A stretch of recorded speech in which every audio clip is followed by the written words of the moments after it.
There are a lot of partisan political issues out there, but election integrity shouldn't be one of them. What could be more basic to the very concept of representative government than having citizens trust that an election, whether it be for president or dog catcher, was fairly won or fairly lost? Yet in the recent past, this issue has become very contentious. For purposes of our discussion here, let's put aside any feelings we might have regarding a specific election. Here's the conflict. One side is primarily concerned that all votes are legitimately cast. That is, each vote can be traced to the person voting. The other side is primarily concerned that as many people as possible have the opportunity to vote. Now, a very obvious question arises. Why are these two concerns incompatible? Well, the answer is they are not. We should be able to both verify voters and make it easy to vote at the same time. Yes, even in politics, it should be possible to walk and chew gum simultaneously. Let's look to see how Georgia, where there's been much controversy over voting, has addressed this issue. First concern, voter ID. The recent Georgia voter reform law requires voters to provide an ID to receive an absentee ballot. Since 2008, the state has required a voter to show a government-issued photo ID when he or she votes in person. To require the same level of security for absentee voting seems to make perfect sense. In fact, one wonders why this wasn't addressed sooner.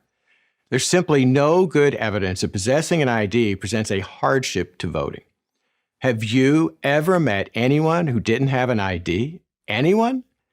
When a federal judge threw out the ACLU-led lawsuit against Georgia's in-person voter ID law, he noted that in 2 years of litigation, the challengers could not produce a single resident of the state unable to vote because of the new ID requirement.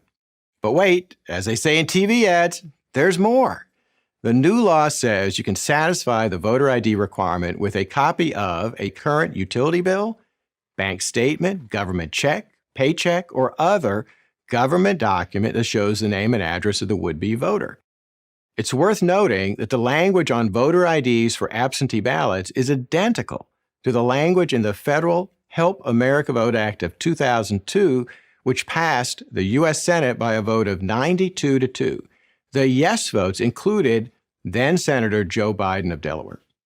Let's move on to the second concern, making voting easy. The charge against Georgia's new voting law is that it prohibits voters from access to water while they wait in line. One has to admit that sounds harsh. But if we dig a little deeper, we find that like most other states, Georgia prohibits electioneering within 150 feet of a polling place or within 25 feet of any voters waiting in line to vote. The new law simply added that within such distances, no one can give, offer to give, or participate in the giving of any money or gift, including, but not limited to, food and drink to any elector. In other words, a candidate, his supporters, or an activist group can't show up at a polling place with a truckload of Happy Meals and start handing them out to voters standing in line. The clear intent here is to prevent operatives from any party from unduly influencing voters with money or gifts, including food and drink. The idea that Georgia is somehow doing something nefarious by preventing gift giving at the polls is, to put it mildly, bizarre, especially considering that this is a standard practice, as it should be, in most other states, including New York and New Jersey. By the way, the law says it's okay for poll officials to make self-service water from an unattended receptacle available to an elector waiting in line. And of course, you can bring a bottle of water with you if you're worried that you're going to die of thirst waiting to vote. But wait, there's more. The state added additional weekend voting days for those who want to vote early. To call these reforms the new Jim Crow, as some have done, or an example of voter suppression, is simply not true. In fact, it's so far from the truth, it makes one wonder about the accuser's motives. But more than anything, it is an insult to the people who really did suffer under restrictive voting laws of the past. But those days are long gone, and the numbers prove it. Georgia has seen record levels of voter registration and turnout in recent elections, including 2020. That includes blacks and Hispanics, and that's been the trend for a decade. Anybody who wants to vote can vote. Introducing a few safeguards to build confidence that only legal votes are cast and counted just seems to make common sense. So why all the controversy? I'm Hans von Spakovsky, Senior Legal Fellow at the Heritage Foundation for Prager University.